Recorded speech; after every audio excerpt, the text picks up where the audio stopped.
Doctor Rakesh पाठक, क्या संयोग है आप भी ब्राह्मण हैं और ब्राह्मणों के दिन खराब हो रहे हैं? देखो कह दिया मोहन भागवत जी ने कि सारी ये मुसीबतें आप लोगों ने पैदा करी है, कोई जाति वाति नहीं होती थी, आप पंडित जी लोगों ने ये मुसीबत पैदा कर दी है।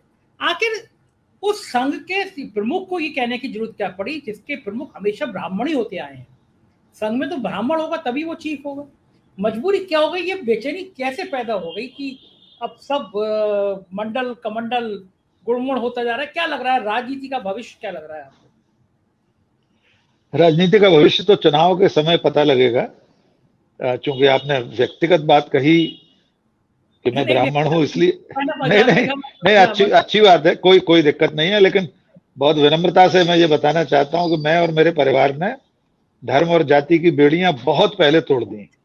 मेरी सबसे बड़ी बहन जो डॉक्टर है उन्होंने इंटरकास्ट मैरिज की थी, मेरी बेटी ने इंटरकास्ट मैरिज की है, मैंने अभी जो शादी की है वो क्रिश्चियन है, शैलवाला जी ईसाई है।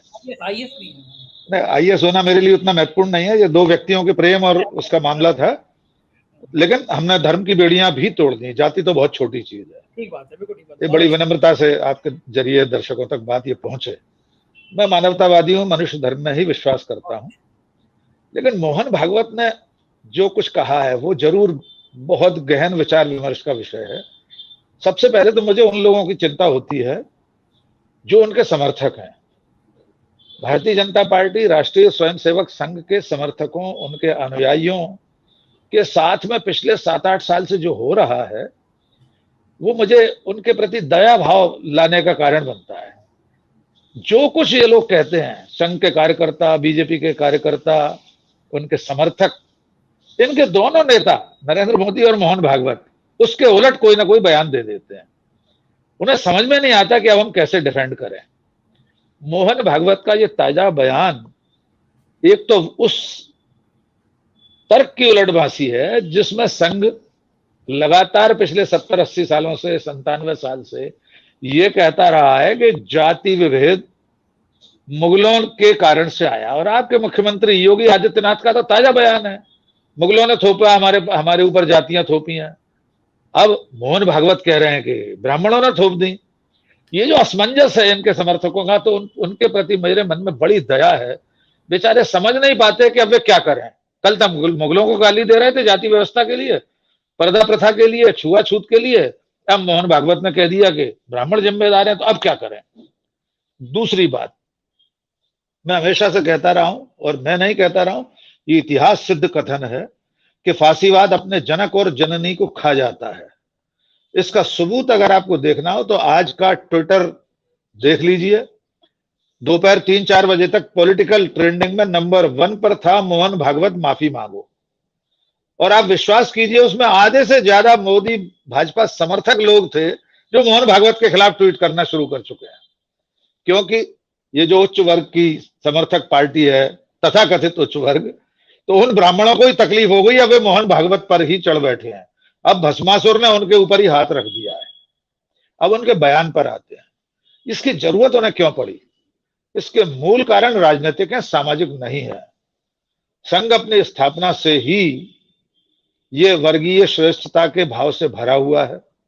गुरु गोलवलकर जो कुछ कहते और लिखते रहे वो मनुस्मृति की पुष्टि करते रहे। उनकी किताब में, उनके लिखे में समय के साथ संशोधन करता रहा संघ और उसके लोग कि नहीं ये उसमें नहीं था, बाद में किसी ने जोड़ दिया।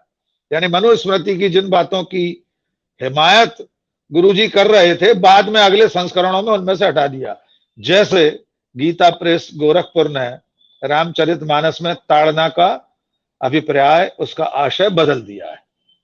तो ये युग सत्य भी बदलते रहते हैं। इसी तरह कल तक जी शिक्षा कर दिया। ताड़ना का अर्थ उन्होंने शिक्षा कर दिया। यानी जो गीता प्रेस 50 साल से ताड़ना को कुछ और मानती थी, अब वो शिक्षा मानती है।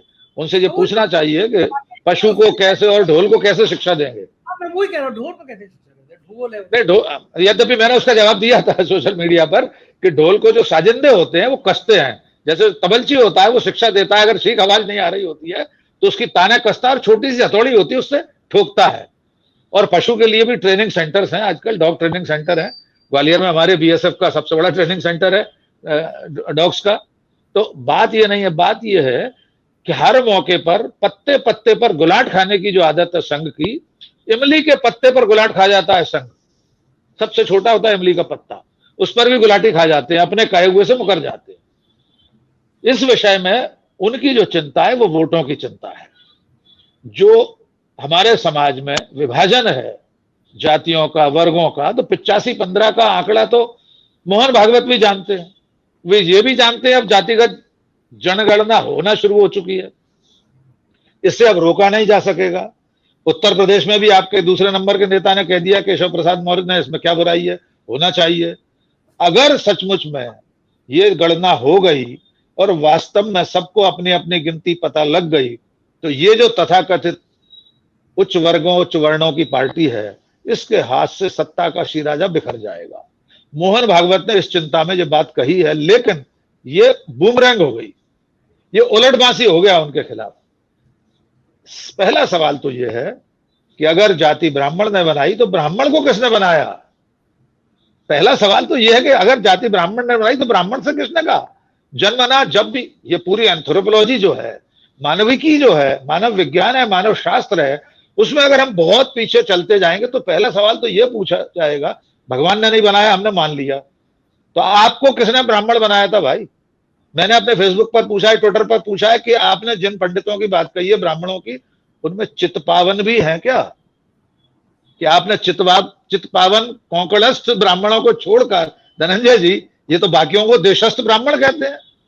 इन्होंने तो ब्राह्मणों में भी इन्होंने ऐसे वर्ग बांट रखे हैं, खांचे बांट रखे हैं। तो मैंने पूछा, माननीय मोहन भागवत जी ये बताइए, ये जो जाति बनाने वाले पंडित और ब्राह्मण है, इनमें आपके वो कोंकणस्थ चित्पावन भी शामिल हैं क्या, जो ज्यादातर संघ प्रमुख होते रहे अब तक, वो नीली आंखों वाले?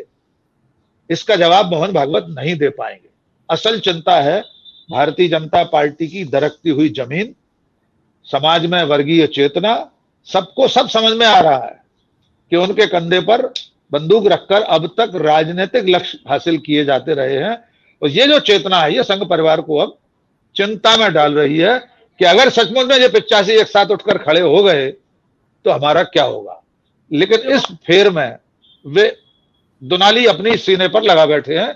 इसका नतीजा मैंने आपको ट्विटर पर बता दिया, मोहन भागवत माफी मांगो, ये मांग करने वाले ब्राह्मण है 100% लोग। अब इससे कैसे निकलेंगे? हो सकता है 1 महीने बाद इससे उलट बयान दे दें मोहन भागवत, क्योंकि वे जिस दिन कहते हैं मुसलमानों और हिंदुओं का डीएनए एक है, उसके 1 महीने बाद वे बता देते हैं कि हिंदू 1000 साल से लड़ रहे हैं मुसलमानों से। जाने कब लड़ रहे थे और कैसे लड़ रहे थे हम नहीं जानते। बिल्कुल ठीक कह रहे हैं राकेश जी।